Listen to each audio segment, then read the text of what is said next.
Shalom jemaat Tuhan yang dikasihi oleh Tuhan Yesus Kristus. Puji Tuhan kita bisa berjumpa kembali dalam acara pesan singkat.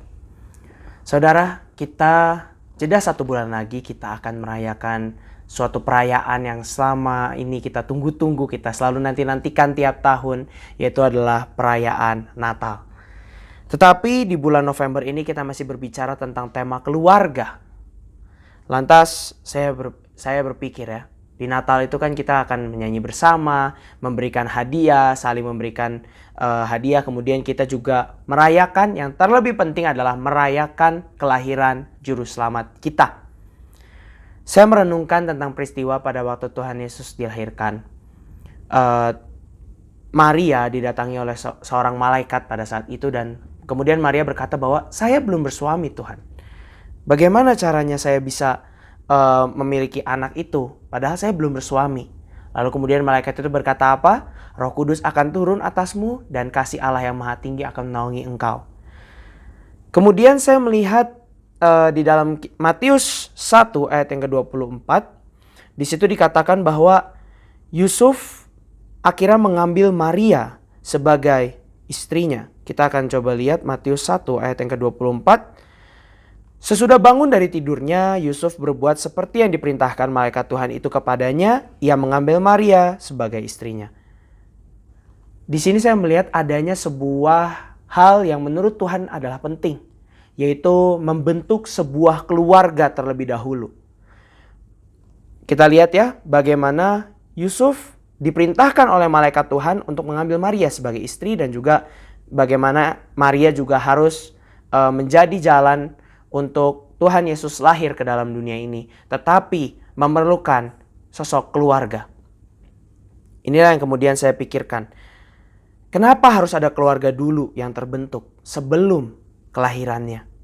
Padahal kalau kita tahu Tuhan Yesus tidak lahir dengan campur tangan manusia, tetapi melalui Roh Kudusnya. Bahkan Tuhan Yesus bisa lahir ke dalam dunia ini. Tetapi kenapa harus ada keluarga kecil dahulu yang dibentuk oleh Tuhan? Kita akan buka dalam Kejadian 2 ayat 18. Di sana ada penjelasan. Kejadian 2 ayat 18. Tuhan Allah berfirman, "Tidak baik kalau manusia itu seorang diri saja. Aku akan menjadikan penolong baginya yang sepadan dengan dia." Ini artinya apa? Ini artinya Tuhan menciptakan segala sesuatu sungguh sangat amat baik. Tetapi hanya satu yang tidak baik, yaitu melihat manusia itu seorang diri saja. Dan kemudian pada waktu manusia pertama yaitu Adam diberikan Hawa sebagai istrinya, maka dari situlah muncul berbagai macam karya Tuhan yang begitu luar biasa. Ini artinya keluarga itu menjadi sumber atau menjadi pintu bagi karya Tuhan terjadi dalam kehidupan manusia. Kalau kita lihat ya bagaimana Tuhan Yesus yang lahir ke dalam dunia nanti ya pada waktu yang akan kita rayakan di bulan Desember. Tuhan Yesus itu sebagai bentuk karya Allah yang Maha Tinggi. Ia rela mengaruniakan anaknya yang tunggal supaya setiap orang yang percaya kepadanya tidak binasa, melainkan beroleh hidup yang kekal. Jadi kalau saudara mungkin bertanya, lantas kenapa saya belum lihat karya Tuhan? Kenapa saya belum merasakan karya Tuhan? Maka kembali ke dalam diri kita sendiri. Apakah kita sudah menjadi suatu hal yang terbaik dalam keluarga kita? Apakah kita sudah berbuat baik kepada keluarga kita sesuai dengan firman Tuhan? Jikalau saudara ada yang memiliki anak, apakah saudara sudah mendidik anak saudara berdasarkan firman Tuhan? Atau mungkin di antara saudara ada yang baru saja memulai berpacaran atau apapun itu, atau sudah menuju pranikah, apakah sudah dipikirkan matang-matang? Apakah nanti saudara akan memperlakukan istri atau pasangan saudara sesuai dengan firman Tuhan? Atau mungkin saudara sudah memperlakukan keluarga saudara, family saudara sesuai dengan firman Tuhan atau belum? Nah, itulah pertanyaan-pertanyaan yang harus kita jawab secara sendiri saudara. Karena kita lihat bahwa dari kejadian Adam dan Hawa sudah dipersatukan oleh Tuhan. Kemudian dari situlah muncul karya-karya Allah yang luar biasa. Menuju kepada akhirnya Tuhan Yesus Kristus dalam perjanjian baru. Tuhan Allah juga menetapkan adanya sebuah keluarga kecil yang terbentuk terlebih dahulu. Baru Tuhan Yesus lahir di dalam keluarga itu, yaitu keluarga Maria dan Yusuf. Ini berarti Tuhan selalu memulai karyanya melalui keluarga. Tuhan selalu memulai karyanya melalui hubungan yang baik di antara keluarga-keluarga kita. Apakah saudara sudah menjalin hubungan yang baik dengan keluarga saudara? Kalau saudara sudah menjalin hubungan yang baik, maka saya percaya keluarga saudara akan melihat karya Tuhan yang begitu luar biasa. Karena salah satu pintu karya Tuhan, karya Allah, itu adalah melalui keluarga saudara masing-masing. Puji Tuhan, kiranya pesan singkat ini dapat menjadi berkat bagi kita semua. Tuhan Yesus memberkati.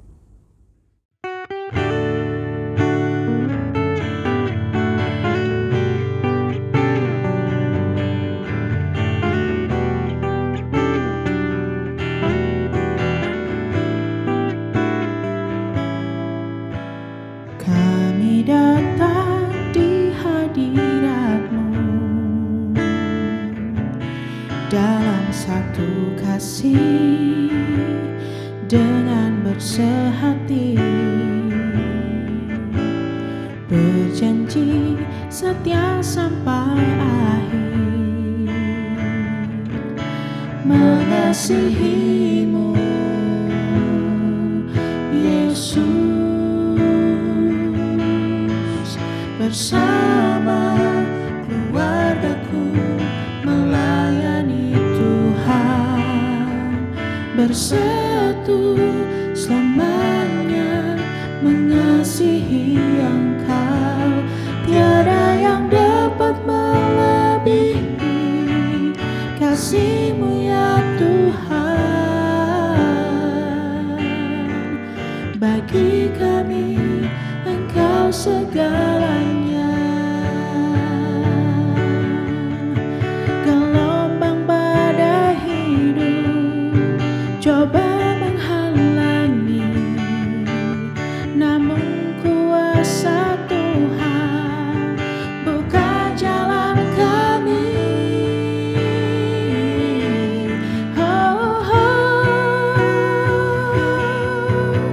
Bersama keluargaku melayani Tuhan, bersatu selamanya mengasihi Engkau. Tiada yang dapat melebihi kasih-Mu ya Tuhan. Bagi kami Engkau segalanya. Tiada yang dapat melebihi kasih-Mu ya Tuhan. Bagi kami Engkau segalanya. Bagi kami